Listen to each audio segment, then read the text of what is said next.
प्राचीन उज्जैन में बड़े प्रतापी राजा हुए। राजा भर्तृहरि अपनी तीसरी पत्नी पिंगला पर मोहित थे और वे उस पर अत्यंत विश्वास करते थे। राजा पत्नी मोह में अपने कर्तव्यों को भी भूल गए थे। उस समय उज्जैन में एक तपस्वी गुरु गोरखनाथ का आगमन हुआ। गोरखनाथ राजा के दरबार में पहुंचे। भर्तृहरि ने गोरखनाथ का उचित आदर सत्कार किया। इससे तपस्वी गुरु अति प्रसन्न हुए। प्रसन्न होकर गोरखनाथ ने राजा एक फल दिया और कहा कि यह खाने से वह सदैव जवान बने रहेंगे, कभी बुढ़ापा नहीं आएगा, सदैव सुंदरता बनी रहेगी। ये चमत्कारी फल देकर गोरखनाथ वहां से चले गए।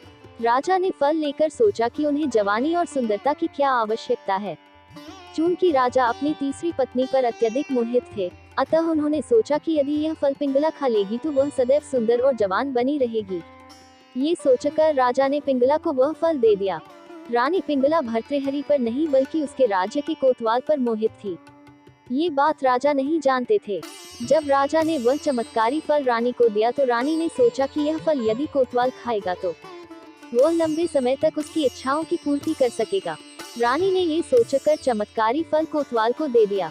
वह कोतवाल एक वैश्या से प्रेम करता था और उसने चमत्कारी फल उसे दे दिया ताकि वैश्या सदैव जवान और सुंदर बनी रहे। वैश्या ने फल पाकर सोचा कि यदि वह जवान और सुंदर बनी रहेगी तो उसे यह गंदा काम हमेशा करना पड़ेगा। नरक समान जीवन से मुक्ति नहीं मिलेगी। इस फल की सबसे ज्यादा जरूरत हमारे राजा को है। राजा हमेशा जवान रहेंगे तो लंबे समय तक प्रजा को सभी सुख सुविधाएं देता रहेगा। ये सोचकर उसने चमत्कारी फल राजा को दे दिया।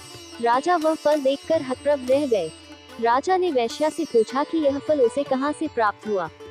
वैश्या ने बताया कि यह फल उसे कोतवाल ने दिया है। भर्तृहरि ने तुरंत कोतवाल को बुलवा लिया। सख्ती से पूछने पर कोतवाल ने बताया कि यह फल उसे रानी पिंगला ने दिया है। जब भर्तृहरि को पूरी सच्चाई मालूम हुई तो वह समझ गए कि रानी पिंगला उसे धोखा दे रही है।